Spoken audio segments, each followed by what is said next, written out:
Lord's institute of engineering and technology Hyderabad का वाहिद मुस्लिम minority autonomous engineering institute affiliated to Osmania university बेहतरीन placements के साथ। अस्सलाम वालेकुम नाज़रीन, आइए नजर डालते हैं देश की राजधानी नई दिल्ली और उत्तर प्रदेश से कुछ खास खबरों पर।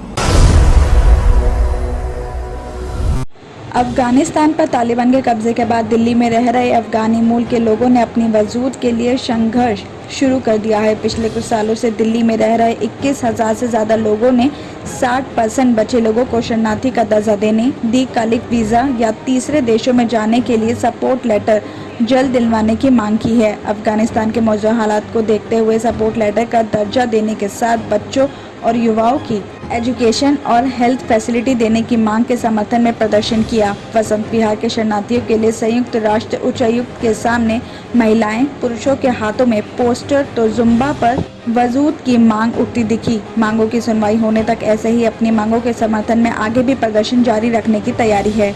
आपको बता दें कि अफगान सॉलिडरिटी कमेटी की अपील पर सुबह से ही हाई कमीशन के सामने अफगानी मूल के लोग इकट्ठा होने लगे। कमेटी के प्रमुख अहमद जिया गनी ने कहा कि 21,000 से ज्यादा लोग यहाँ सालों से रह रहे हैं और इनमें से 60% से ज्यादा लोग यहाँ सालों से रह रहे हैं और इनमें से किसी को भी शरणार्थी का भी दर्जा नहीं मिला है। इस वजह से एजुकेशन, हेल्थ और जॉब के साथ तमाम बुनियादी फैसिलिटी से वंचित है। साथ ही ये भी कहा जा रहा है कि अगर लंबित मामलों पर सुनवाई नहीं हुई तो उन्हें ना तो भारत में दिल्ली से बाहर कहीं जाने की इजाजत है और साथ ही उन्होंने सवाल उठाया कि ना तो यहाँ रहने के लिए उनके पास आधार कार्ड या कोई डॉक्यूमेंट्स है। शरणार्थियों का दर्जा मिलने के बाद भी वीजा की वैलिडिटी बीत जाने पर जुर्माना भी सवाल उठाते हुए सरकार से राहत देने की मांग की है।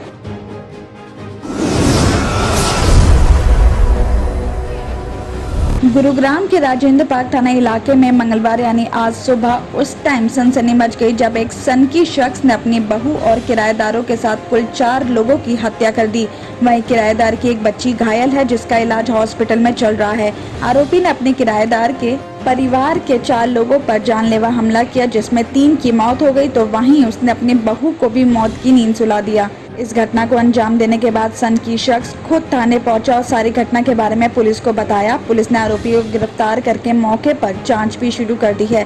जानकारी के अनुसार मरने वालों में एक बच्ची भी शामिल है। इस मामले में डीसीपी दीपक सहारन ने बताया कि सबसे पहले देखते ही सभी की एक तेज धारदार हथियार से हत्या की गई है। जब उनसे पूछा गया कि क्या ये अवैध संबंध का मामला है तो उन्होंने कुछ भी कहने से इनकार कर दिया और जल्द ही पूरी जानकारी देते की बात कहकर निकल गए।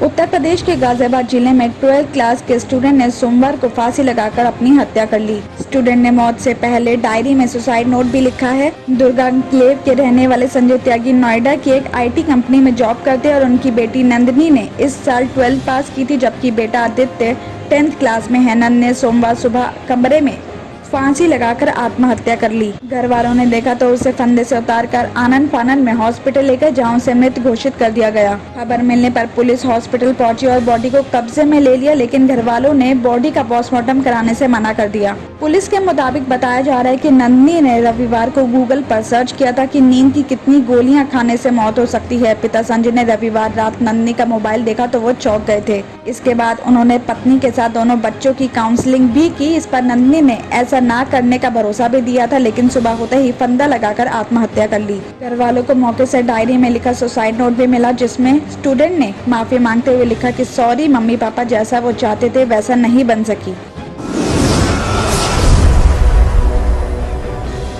ग्रेटर नोएडा से खबर आ रही है कि ग्रेनो वेस्ट के कासा ग्रीन वन सोसाइटी में पहले जन्मदिन पर मासूम की 12वीं मंजिल से गिरकर मौत हो गई। मासूम सीढ़ियों पर लगे ग्रिल में नीचे खाले हिस्से में सीधे बेसमेंट में जाकर गिरा है। बताया जा रहा है कि प्रॉपर्टी डीलर सत्येंद्र कसान अपने पूरे परिवार के साथ रहते हैं और सोमवार को उनके इकलौते बेटे रिवान का पहला जन्मदिन था। शाम के टाइम सभी लोग जन्मदिन की तैयारी में जुटे हुए थे और इस मौके पर कुछ रिश्तेदार भी आए हुए थे। इस बीच फ्लैट का खुला दरवाजा देखकर रिवान खेलते हुए घुटने के बल फ्लैट से बाहर चला गया और वहां सीढ़ियों पर लगे ग्रिल के नीचे खाली जगह से बेसमेंट में गिर गया। जैसे ही बच्चे के घर में नहीं होने की खबर मिली, परिवार और रिश्तेदार उसे ढूंढने लगे और इस दौरान बेसमेंट में बच्चे के गिरने की खबर मिली। वहीं परिवार वाले रिवान को तभी ग्रेटर नोएडा वेस्ट के